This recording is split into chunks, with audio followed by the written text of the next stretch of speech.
சென்னை கோயம்பேட்டில் இருந்து தென் மாவட்டங்களுக்கு செல்லும் பேருந்துகள் பொங்கலுக்கு பிறகு கிளாம்பாக்கத்திலிருந்து செல்லும் எனவும், பெங்களூரு கிழக்கு கடற்கரை சாலை வழியே செல்லும் பேருந்துகள் கோயம்பேட்டிலிருந்து இயக்கப்படும் எனவும் போக்குவரத்துறை அமைச்சர் சிவசங்கர் அறிவித்திருக்கிறார். அரசு விரைவு போக்குவரத்து கழகத்தை பொறுத்தவரை இன்றைக்கு கோயம்பேட்டிலிருந்து இயங்குகின்ற பேருந்துகள் கிளாம்பாக்கம் பேருந்து நிலையத்திற்கு வந்து தெற்கு பகுதிக்கு செல்லும். தென்பகுதிக்கு செல்கின்ற பேருந்துகள் பெங்களூர் கிழக்கு கடற்கரை சாலையிலிருந்து செல்கின்ற பேருந்துகள் கோயம்பேட்டிலிருந்து இயங்கும். அதேபோல தென் தமிழ்நாட்டிலிருந்து வருகின்ற பேருந்துகள் அத்தனையும் எஸ்இடிசி அரசு விரைவு போக்குவரத்து கழகம் நாளை காலை முதல் பேருந்து 4 மணி அளவிலே வரும். அதற்கு பிறகு வருகின்ற அத்தனை பேருந்துகளும் கிளாம்பாக்கம் தான் வரும், கோயம்பேட்டிற்கு செல்லாது.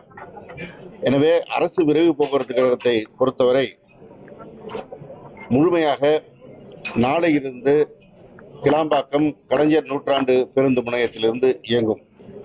அதேபோல இந்த அரசு விரைவு போக்குவரத்து கழகம் அல்லாத மற்ற 6 போக்குவரத்து கழகங்கள் விழுப்புரம், கும்பகோணம், சேலம், கோயம்புத்தூர், மதுரை, திருநெல்வேலி என்ற 6 அரசு போக்குவரத்து கழகங்களுடைய பேருந்துகள் கோயம்பேட்டிலிருந்து கிளாம்பாக்கம் வந்து அந்தந்த வழித்தடத்தில் இயங்கும்.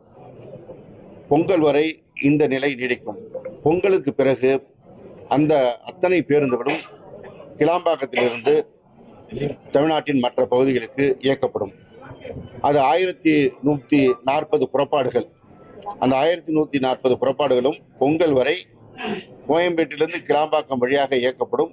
பொங்கலுக்கு பிறகு முழுமையாக கிளாம்பாக்கம் கலைஞர் நூற்றாண்டு பேருந்து முனையத்திலிருந்து இயக்கப்படும்.